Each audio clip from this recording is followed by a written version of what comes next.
Haleluya. Nitwa Spiriye Hakizimana, duturuka hano muri Butareville cyangwa se mu Kwitaba. Ntabwo twaje no ejo kubera impamvu nyinshi.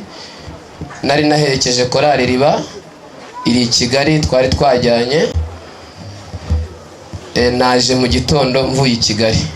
Ntabwo ndi buvuge amagambo menshi, ndashaka gusengera ku ijambo rimwe gusa. Ndashaka kuvuga amahirwe y'abasigaye gusa ngasenga. Hariho amahirwe menshi abantu bashobora kukunyuzaho, hari nayo abantu batakwifuriza bitewe n'impamvu runaka, kandi aya mahirwe agenerwa abantu basigaye. Ndagira ngo dusome igitabo cya Samweli ku buryo uzarizirikana. Igitabo cya kabiri cya Samweli, gice ni icya 9 umurongo waho wa mbere gusa. Buri muntu wese afite ikintu cyamusaguye. Gice cya 9 n'umurongo waho wa mbere avuga ngo bukiye Dawidi arabaza ati, mbese hari wasigaye mu muryango wa Sawuli ngo mugirire neza kubwa Yonatani? N'iryo jambo gusa, ariko akadutindaho nakuvuga ngo amahirwe y'uwasigaye. Iyi systeme ntuza Dawidi yari yubatse niyo yamutoranyije. Wibuka kuko Dawidi bajyaga kumwimika, aribwo uwagombaga kumwimika Samweli wari uvuye i Betelehemu ajyanye amavuta, yabajije se wa Dawidi aramubaza ngo mbese hari uwabasigaye mu bana bawe? Aka kantu nawe yarakabitse mu mahirwe yatangaga, yabazaga abantu basigaye. Yaravuga ngo nanjye ndazamura abantu bacikanwe n'amahirwe. Muvuga ngo amen. Haleluya, haleluya. Ndagira ngo nkubwire ngo Imana irimo irazamura abantu bacikanwe n'amahirwe. Biroroshye umuntu bashobora kumutuma abantu 20 akandika, agaturuka mu muryango w'iwabo yandika, akabona abonyemo 19. Yarangiza kuko bamutumye umubare wuzuye, agashaka uburyo akuzuza akagushyira inyuma. Ntabwo abaguha amahirwe kubera yuko uri inyuma. Bamubwiye ko 20 bari butoranyemo abandi wenda 5 mu banditsi. Imibare y'Imana no gukora kw'Imana iyo yakiriye dosiye nk'izo nzizo, yo ntabwo iheraho twahereye twandika ngo 1 2, ahubwo iheraho twashoreje igatangira kugenda ibarura. Ntabwo mukumvise neza? Amen, amen. Yo ihera ahantu twashoreje ikaba ari kugenda ihera ibara. Uwo batahaga amahirwe, habe na se wamubyaye, habe n'abavandimwe be, ntabwo bamuhaga amahirwe yo kuba yari cyo kintu Imana imuhamagariye. Wibuka ko abantu bagiye bazi imbere bose bakeneye ko basukaho ikintu bita amavuta. Yagera ku bantu batari beneyo, amavuta akamera nk'abahindutse foromaje. Sinzi niba mwese muzizi, basuka n'ibisukike. Ariko ageze kuri mweneyo arayaga amavuta, arangiza yasukwaho. Ndashaka kuvuga kuri utu tuntu tubiri kuko tuzingiye mu butumwa bwiza. Iteka y'Imana iguhaye amavuta, nari adutera kuririmba, nari adutera kubwiriza n'ibindi byose bikorwa mu nzu y'Imana, twita ko ari amavuta. Iyategurira ese ikayajyana ahantu kugira ngo yasuzume. Amaze kwimikishwa ayo mavuta, byabaye ngombwa ko anyura mu nzira 3 zikose yagombaga kunyuramo.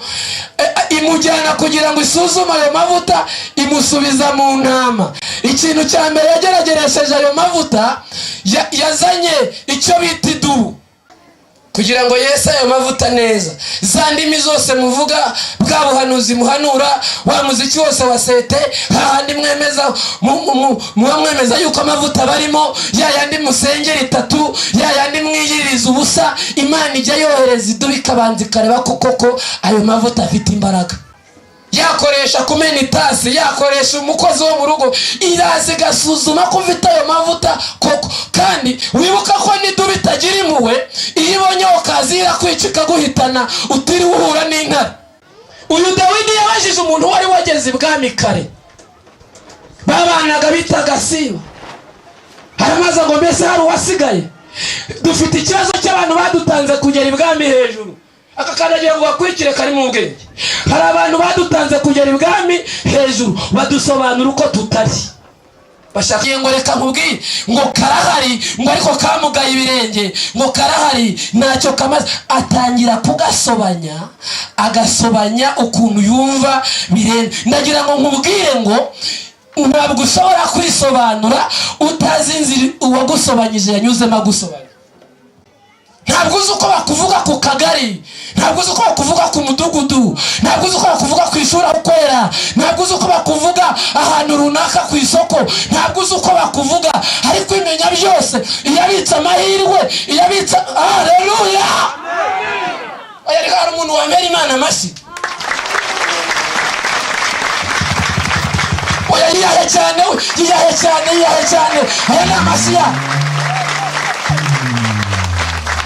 Mwibuka ko ubumuga uyu mwana yari afite si ubwa kavukire, yari avuye mu gihe cy'intambara, yaragiye hirya iyo.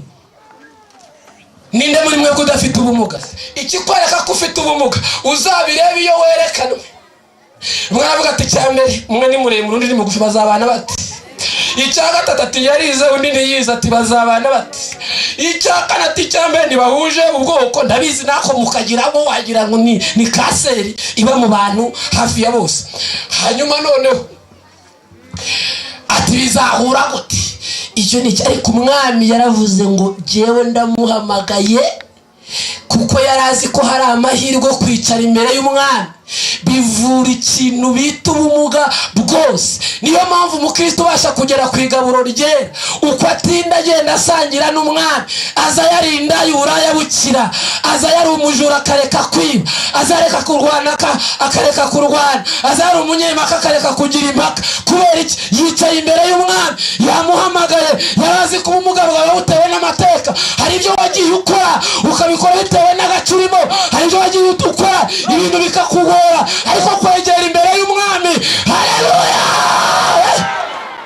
kwegera imbere y'umwami biguhesha amateka kuba ufite impinduka. Muvuga ngo amen. Haramuhamagara. Ndagira ngo rero Imana igusobanure kuko izi neza ahantu bagusobanyirije.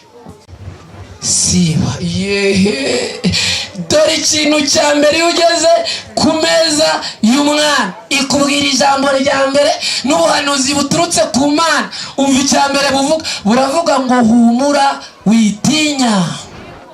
Ukabwira ko nzazinduka, ko nzajya mu rubanza, ukaba utamari umwavoka. Ni ukubera iki? Kubera ikabwira ngo humura witinya. Ukabwira ko nabuze minerivare z'abana, none ukaba utari kumva amafaranga, akubwira ngo humura witinya. Ukabwira ngo se ko nangije umushinga w'ubukwe aho kuguha inkwano vuba vuba, ikakubwira ngo humura witinya. Wajya mu bitaro bari muri operasiyo barimo bakubaga, ikakubwira ati witinya. Urimo wibaza ay'ibitaro, witinya, humura y'umwami. Ariko we iminsi myinshi twabayeho twatuzwe na humura y'umwami. Niyo munsi dutuze na humura y'umwami. Ngo Mefibosheti akihagera aravuga ati ahari ashobora kuba agiye kwihorera, ngo ariko kimugera imbere aramubwira ngo humura. Ye baba we, Mana yaragusaguye. Zamura isengesho twese. Mana igira neza, tumara kumenya neza ko hari andi mahirwe, hariyo twarakaje, hari yari yaduciye mu myanya y'intoki, ariko amahirwe yageze kwa Aburahamu bakabona umwana. Yego amahirwe yageze kwa Hana bakabona umwana. Amahirwe yageze kwa Elisabeti bakabona umwana. Bahageze babiza gusa ayo mahirwe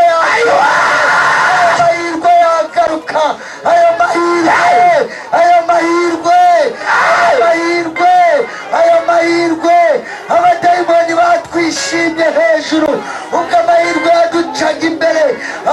Uragira ngo Imana ivuguruza abakubuze, garagaza agaciro kawe, garagaza uburenganzira bwawe.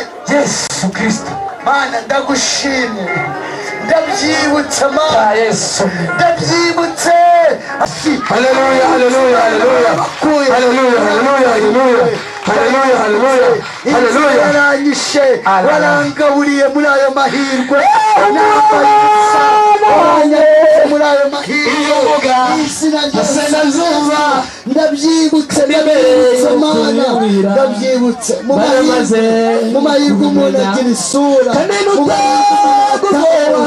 mu mahirwe ukazwa mu mahirwe utunga abandi mu mahirwe ugaburira abandi mu mahirwe ufasha abandi mu mahirwe ukora ubukwe mu mahirwe urabyara mu mahirwe ugira imiryango byari byarangiye mu mahirwe Mana Yesu Kristo mu mahirwe mu iri teraniro dukeneye amahirwe.